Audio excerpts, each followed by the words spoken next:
Hey you guys, so this video was sent to me a couple times now. The apartment audiophile, never heard of this gentleman. So I'm doing a reaction video. Hopefully the apartment audiophile appreciates it. Definitely not here to hack nobody, but this is just, people were kind of wondering how I felt about these 5 minutes that refused to die video. So I feel honored. I definitely want to give my honest opinion. So what I'm going to do is I'm going to go through an entire myth, respecting what he's saying, of course, and then I will react to it in my own way. So here we go. Vinyl sounds better than streaming. All right, take a deep breath here, okay? This is the debate, I know. And yes, I love vinyl, but vinyl does not automatically sound better. Here's the uncomfortable truth. Most modern vinyl is cut from digital files. Yep. Today, the vast majority of new vinyl releases are pressed using digital masters. So if the source is digital, vinyl is in magically more analog or higher resolution. In many cases, modern streaming, especially lossless or high-res, is cleaner, more details, lower noise, and is more accurate sonically. So yes, streaming can sound better than vinyl with the high-res file and a good DAC and streamer. A badly set up turntable will sound worse than Spotify. Yes, I said it. Go ahead, put your rage in the comments section. I'm ready. Attack! And you may ask, Charles, why all vinyl sometimes sounds better than some pressing we found today? And I will say to that, excellent question, my friend. Thing is, before the 1980s, vinyl mastering was different. It was purely analog. When digital recording and mastering took by storm the industry, then came the loudness war, we call. Record labels started pushing masters louder and louder so songs will stand out on radio and TVs. To do that, they compressed dynamic range like crazy, crushed transients, and made everything loud all the time. Goodbye dynamics. Physically, vinyl can't handle extreme loudness, so vinyl masters were often more dynamic. That's why older vinyl, especially before the 1980s, can sound more alive. But that's a mastering issue, not a format issue. Because vinyl still matters today. Actually, it has never been so popular in 2022. Vinyl units surpassed CDs in the US for the first time since 1987, with 41 million vinyl albums sold versus 33 million CDs. But yeah, streaming remains the dominant music format overall. But sound isn't just technical. Vinyl is tactile, ritualistic, immersive, and for some people like me that grew up surrounded by it, it's nostalgia. Taking the record out, cleaning it, dropping the needle. That experience to me matters more than absolute accuracy. Vinyl isn't better. Streaming isn't better. Your experience is better. Okay, so I agree with everything he said here. And it's mind-blowing to me that we see in the upper end echelon, so I'm calling the elitist, audiophile elitists, that have systems that are way beyond the mere mortal of ownership. They use it as their main format. So they have 30, 40, 50, $100,000 turntables to play a piece of vinyl. Now, again, I really agree with him. Vinyl is it's really fun to play with. I got 4 turntables that I use regularly. But if it comes to my real musical enjoyment, I stick with streaming. Unfortunately, I'm not a huge streaming fan because you pay to basically listen to music that you don't own. But CDs, I still prefer CDs over vinyl. In the end, of course, there should not be a real divide because music is music. If you enjoy music on tape, there's even people out there that I know that enjoy music on 8-track. I got 2 8-tracks. I can burn them right now and not giving a crap about them.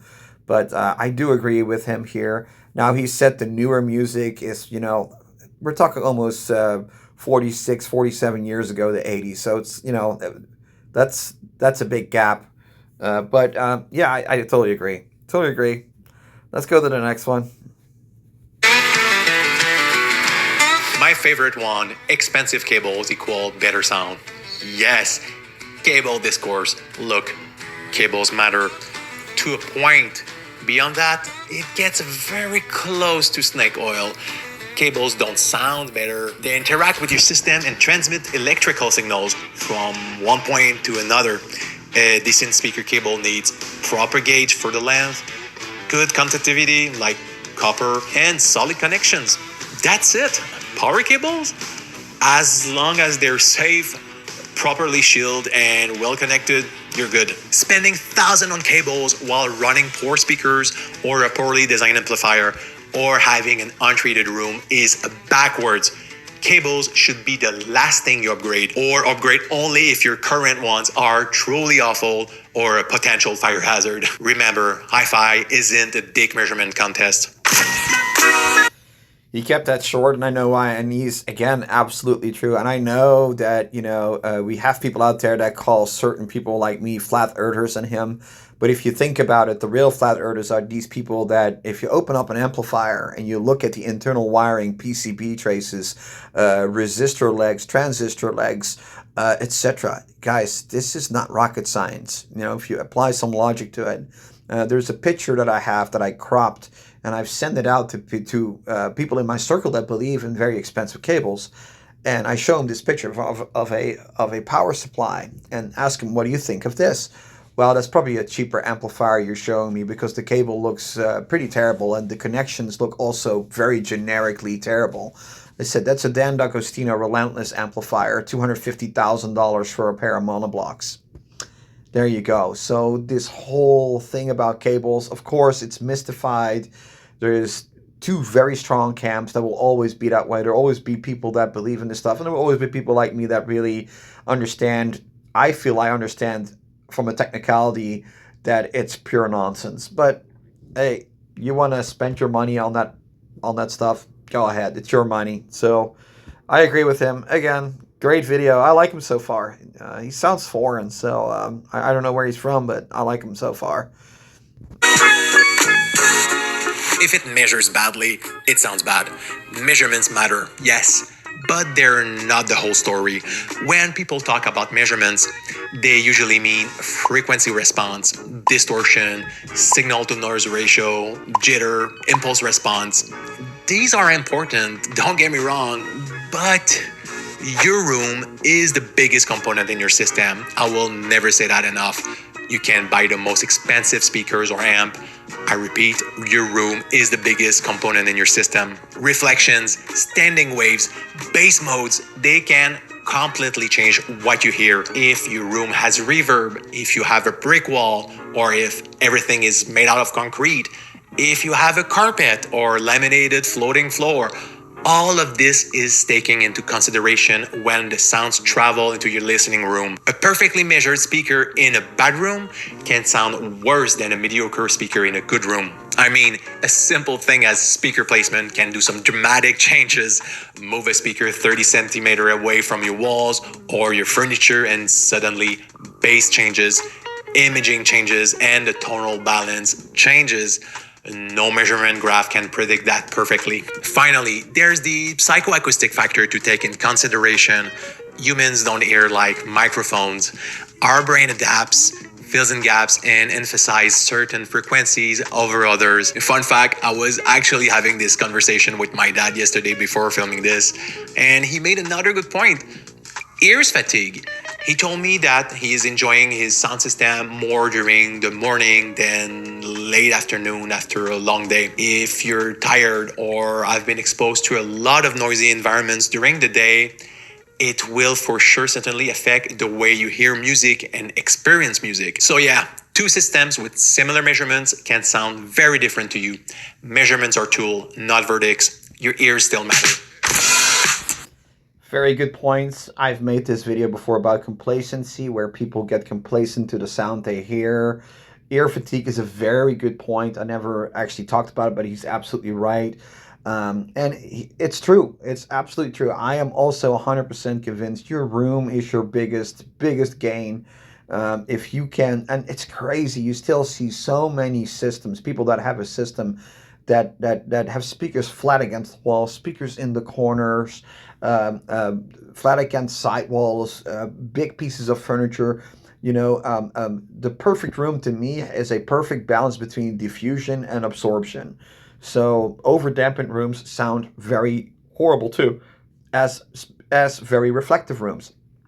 So sorry, the opposite side is true as well. So if you can balance that a little bit, and you don't have to hang your room full with specialized, acoustic panels, like you said, have some furniture, have some reflection points. Make sure that you break some reflections. Make sure your speakers are not in corners. Have them a couple of feet away from the back walls. You gain so much more than anything else. Basically, like his previous topic myth was cables. It's so much more valuable. This is very good information. It's very true. Totally agree. More watts equal better sound. This one just won't die. If this amp has more watts, it must sound better. Nope. Watts tell you how loud an amplifier can get, not how good it sounds. Believe it or not. But most people listen at 1 to 10 watts, not 100, not 300, not capable of powering a nightclub. Here's what actually matters. First, speaker sensitivity.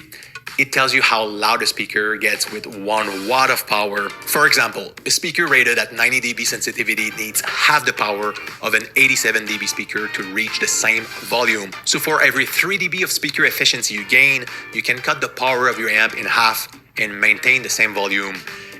And that's because it's a logarithmic scale. So you can look this up. It can be a very pretty extensive topic. Sorry that I paused, but I just wanted to say this, but he's absolutely right. If you're working with a lower powered amp, for example, a higher sensitivity speaker helps you get more output without overdriving the system. So a 40 watt amp on efficient speakers can easily outperform a 200 watt amp on inefficient ones. Second thing, current delivery. This is where cheap high watt amps fall apart. Music isn't a steady signal, it's dynamic. Bass notes demand instant current, not just voltage. A well-designed 40-watt amp will have a strong power supply, will deliver current quickly, and will stay stable when the speaker impedance drops. On the opposite, a poorly designed 200-watt amp might look impressive on paper, but collapse when the music gets demanding. So you may ask, Charles, what makes a good low-power amp? Excellent question. Oversized power transformer, a solid output stage, clean performance at normal listening levels, and stability into real speaker loads. So no, more watts doesn't mean better sound. It just means louder if everything else is done right.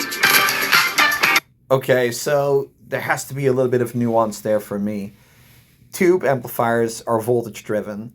Transistor or solid state amplifiers are current driven. So there's a difference there to begin with. Now, I do agree with him that more watts does not equate to better quality, but usually when you have, especially in Class AB topology, Class A is a little bit different there too, when you have that type of topology, a big transformer also comes with the more wattages. So with Class A, it's a little bit different because it's always on full power, but he is right. Power supplies everything. What does an amplifier do? It gets a small signal and has to make it translate it to the speakers and give it a bigger signal. Speaker sensitivity is a big thing. Today's loudspeakers are in overall pretty sensitive. You have some companies that are still not on board with that completely. PS Audio that has a small bookshelf speaker that is 83 dB, which is ridiculous to me. To me, that's just poor design.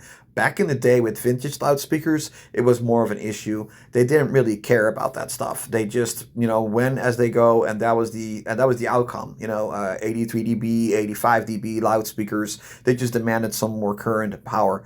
It's also an overuse a lot, I think, and he might agree with that, the apartment audiophile. I don't know for sure, but a lot of people post, well, I have a pair of clip speakers and they're so demanding, they're so power hungry. In reality, really power hungry speakers that dip in impedances below, say, 2 ohm is relatively rare. You can almost count them on a hand, especially from back in the old days. You find that more than with newer speakers. But again, solid points, just really good. This video is really great. It's totally in line with how I think about stuff. You need expensive gear to get real hi-fi sound. This myth scares more people away from hi-fi than any other. If you're just starting out, expensive gear often makes no sense. Why? Because your taste isn't developed yet. Your ears aren't trained. You don't know what you value. Buying high-end gears on day one is like starting guitar and buying a $5,000 Gibson custom shop. Is it amazing? Yeah, for sure. Will you fully appreciate it as a beginner? Yeah, probably not. It makes far more sense to learn what you like, understand the limitations of your room, experiment, and only upgrade when your taste and needs evolve. And when you upgrade, start by finding the weakest link in your system. Because no, very often you don't need to change everything. Expensive gear rewards experience. It's not a shortcut. So if this video saved you from a Very great. This is actually a video I did recently with you guys on my channel. I had some good reactions on that too, where I basically said for new guys, don't spend too much money, don't go knees deep in vinyl, don't buy CDs yet if you don't have any. The format is expensive. Like it's so in line with what he actually says here, is that when you're new, your ears are so new at this, they haven't heard anything yet. You don't need to go for magnetosh and acuphases and all that type of stuff. That's something that's like it's like how can I compare this? Like drinking beer for the first time. First time, it's not bad, but it's not great. But as you start to drink more beer, it's a very bad example maybe, you start to appreciate it. They always told me when I was younger, like, you got to learn how to drink it, boy. So that's kind of with this stuff too. You basically develop the flavor for it. He's absolutely right with this video. It's a good video. I like it. I like the reactions to it. Hopefully you guys enjoyed this video too. I'm going to stop it here. We're already 16 minutes in.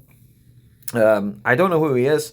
His name is TheApartmentAudiophile. I'm going to definitely check his channel out more. Please subscribe to his channel. That's the least you can do. Hopefully I get some more videos from you guys to check out. It's pretty fun to do, honestly. So guys, thank you for watching, and see you at the next one.